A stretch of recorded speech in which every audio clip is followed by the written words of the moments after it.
ఇక డీటెయిల్స్ చూస్తే విశాఖ ఉక్కు భవిష్యత్తుపై మళ్లీ ఆశలు రేగుతున్నాయి. 3 సంవత్సరాలకు పైగా ఉద్యోగుల ఆందోళన, జీతాలు సరిగ్గా ఇవ్వలేని పరిస్థితి. నిర్వహణకు ఆస్తులు అమ్ముకోవాల్సిన దుస్థితిలో ఉన్న ఉక్కు కర్మాగారానికి కేంద్ర ఉక్కు శాఖ మంత్రి కుమారస్వామి ఈ రోజు రానున్నారు. వైజాగ్ స్టీల్ ప్లాంట్ ను సందర్శించనున్నారు. ప్లాంట్ పనితీరు, ఆర్థిక పరిస్థితులపై సమీక్షా సమావేశాన్ని నిర్వహించనున్నారు. ఈ సందర్భంగా మంత్రి ఏం చెబుతారు, సెయిల్లో విలీన ప్రతిపాదనపై ఎలా స్పందిస్తారు అనేది కీలకంగా మారింది.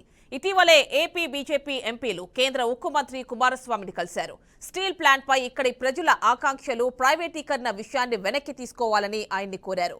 Steel authority of India, Rashtriya Ispat Nigam limited విలీనం చేయడంపై 2 కంపెనీలు లాభపడతాయని వారు కుమారస్వామికి వివరించారు.